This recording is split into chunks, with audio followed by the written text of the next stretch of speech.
Within these late years there hath, by God's visitation, reigned a wonderful plague, the utter destruction, devastation, and depopulation of that whole territory, so as there is not left any that do claim or challenge any kind of interest therein.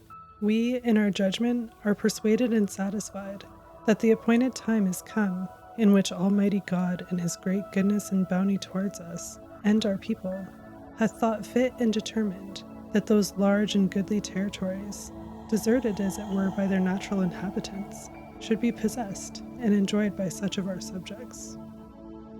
King James I.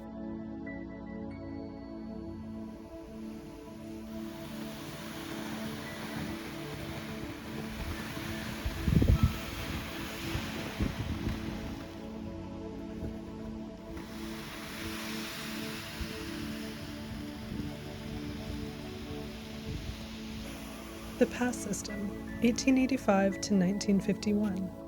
No rebel Indians should be allowed off the reserves without a pass signed by an Indian Department official. The dangers of complications with white men will thus be lessened, and by preserving a knowledge of individual movements, any inclination to petty depredations may be checked by the facility of apprehending those who commit such offenses. July 20th, 1885. It should be noted it was never actually a law nor regulation in the Indian Act, but the Indian Act and government-issued pass booklets gave complete autonomy to the Indian agent over their Indians. Following the Red River Rebellion, 1869 to 1870, and the Northwestern Rebellion, 1885, Canada deemed it necessary to control the movement of Indians to ensure settlers they were safe in their westward expansion, and to prevent any future collaborations between reserves that might result in further uprisings.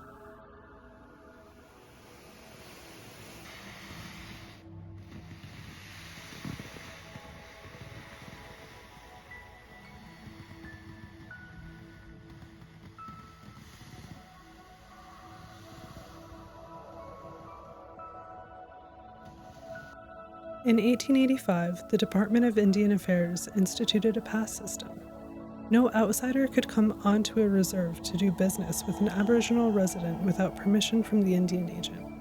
In many places, the directives were interpreted to mean that no Aboriginal person could leave the reserve without permission from the Indian agent.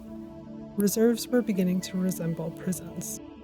In order to obtain a pass, individuals would often have to travel many days by foot to the agent's house, not knowing if he would be there when they arrived. If the agent were away, they would either camp and wait or return home. If the need to leave the reserve was pressing, such as to sell market-ready produce, the delay resulted in produce that rotted. The pass system was also a means of maintaining a separation between First Nations and the European farmers, which seems illogical in the context of an era of assimilation. It's hard to achieve assimilation if the target population is isolated on reserves. The pass system restricted access to local towns in order to prevent First Nation farmers from wasting their time when they should be tending their crops they were restricted from selling.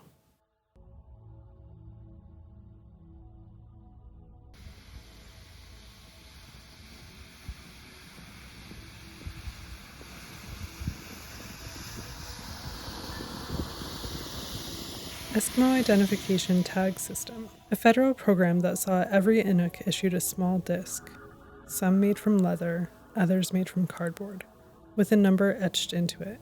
No name, just a number. It's the way the government kept track of the Inuit population from 1941 into the 1970s. They were asked to wear the discs at all times. At the time, Inuit names presented a problem for government officials. They were difficult to pronounce and there was no written language. As well, many Inuit possessed no surnames. It was easier for bureaucrats to simply assign them numbers. No names, like on military dog tags or social insurance cards, just numbers, and a letter designating location, E for East, W for West. On the reverse side of the tag was a picture of a crown encircled by the words, Eskimo Identification Canada. A.J. McKinnon, medical examiner of Pang, came up with this idea in 1935. By 1945, it was adopted, and the Family Allowance Act of Canada defined an Eskimo person as one to whom an identification disc has been issued.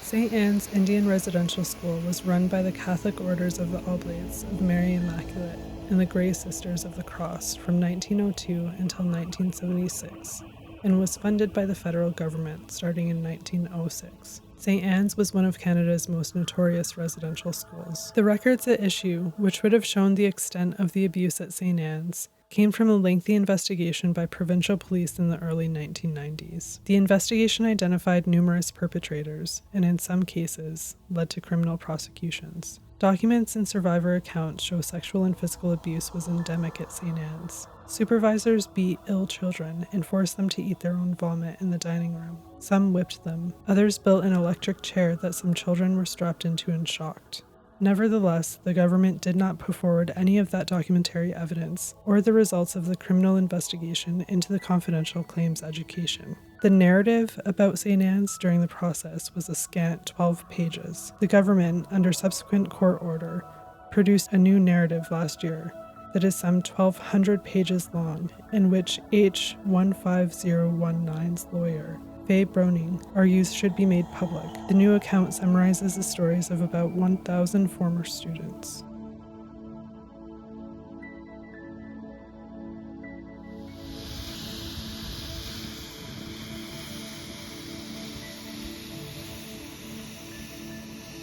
Purple hands. The church considered the left hand the devil's hand. To discourage left-handedness, the left hand was bound at the wrist so tightly as to cut off circulation, rendering the hand painfully unusable.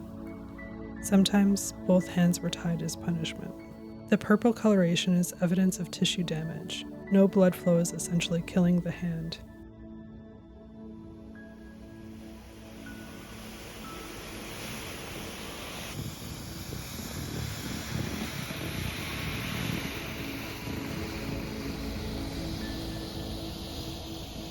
Untreated, ruptured tuberculosis sores were a common sight throughout the residential school system. The infection is fatal at this stage. Students at this stage of infection were still expected to eat their moldy dinner, complete farm or factory chores, and could still expect the strap for not sitting up straight when they could barely stay conscious. It was also a common practice to give those without an unwashed blanket from the students who died from tuberculosis infection. As early as 1907, Peter Henderson Bryce, the physician and chief medical officer of the Department of Indian Affairs, found that 28% of residential students had died, with TB being the most common cause of death. He made recommendations. However, on the grounds that the expense of implementing these recommendations to improve the living conditions of Indigenous children was not justifiable, the government not only failed to implement the improvements suggested by Dr. Bryce, but actively undermined his efforts, including preventing him from carrying out further investigations into the conditions of the schools, and from presenting his findings at conferences.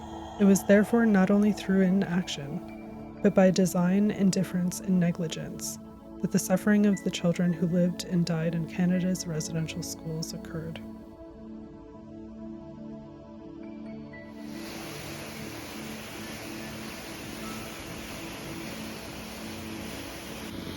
Dear Sir, last winter, J.P. Gambler, an Indian of Calling Lake, has taken his children away from Wabasca R.C. School without the assent of the principal, and when the magistrate acting as truant officer went to him to regain possession of the children, he used abusive language, threatening to shoot him.